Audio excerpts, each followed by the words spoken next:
नमस्कार शेतकरी मित्रांनो, स्वागत आहे तुमचं पुन्हा एकदा आपल्या कृषी राज या यूट्यूब चॅनलमध्ये, तसेच फेसबुक आणि इंस्टाग्राम पेजमध्ये सुद्धा. तर आज आपण पाहणार आहोत शेवगा पिकामधील तिसरी फवारणी. आता तिसरी फवारणी आपली जी काय आता जे आपल्या शेवग्याचा प्लॉट आहे त्यावरती मावा, तुडतुडे, थ्रिप्स याचा अटॅक झालेला आहे आणि थोड्याफार प्रमाणामध्ये अळीचा पण अटॅक आहे. तर त्याकरता आपण फवारणी घेणार आहोत, कोणते औषध वापरणार आहोत आणि किती प्रमाण त्याचं आहे याबद्दल माहिती देणार आहोत. तर त्या अगोदर हा व्हिडिओ सर्व शेतकरी मित्रांना शेअर करा, म्हणजे त्यांना पण याबद्दल थोडं नॉलेज भेटून जाईल. तर आता या ठिकाणी तुम्ही पाहू शकता आपण जे काही औषधं घेतलेले आहेत, तर याच्यामध्ये आपल्याकडे 4 प्रकारचे औषध आहेत. कीटकनाशक आहे, बुरशीनाशक आहे, स्टिकर आहे आणि हे जे काय आहे ॲग्रीगोल्ड नावाचं ॲग्रीगोल्ड कॉम्बो हे औषध आहे. याच्यामध्ये जे काय आहे ते सूक्ष्म अन्नद्रव्याचं जे काही मिश्र खत आहे ते यामध्ये आहे.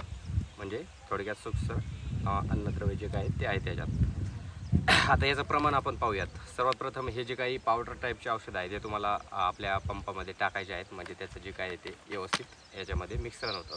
आता हे अँट्राकॉल आहे, म्हणजे बुरशीनाशक आहे. तर याचं प्रमाण आपल्याला 35 ग्रॅम घ्यायचं आहे सर्वात प्रथम. तर 35 ग्रॅम याचं प्रमाण घेतल्यानंतर दुसरं हे आहे आपलं औषध आहे स्टिकर. आता स्टिकरचं 7 ml प्रतिपंपासाठी घ्यायचं आहे.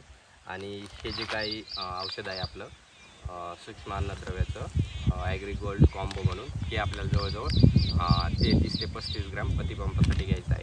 आणि याचं प्रमाण जे काही आपलं हे औषध आहे आपलं कीटकनाशक डेसिस नावाचं आहे. तर याचं प्रमाण 25 ml प्रतिपंपासाठी घ्यायचं आहे. आता आपण तुम्हाला यामध्ये हे टाकून दाखवूयात. तर या ठिकाणी बरेचसे शेतकरी मित्रांनी एक गोष्ट लक्षात घ्यायची आहे.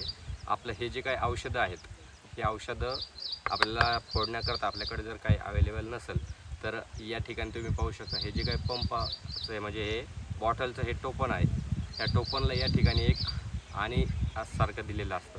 तर हे तुम्हाला हे पॅकिंग फोडण्याकरता दिलेलं असतं कंपनीने. तर हे असं तुमचं या बॉटलवरती ठेवून हे तुम्ही असं गोल पिंगल्यानंतर त्यामध्ये जे काही तुमची पॅकिंग आहे ती कट होते.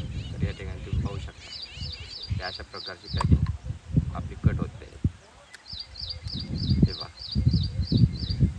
या ठिकाणी हे टोकाने त्याच्यावरती ठेवून असं पिंगायचं आहे तुम्हाला. आता आपण याचं जे काही प्रमाण आहे ते प्रमाण घेऊया.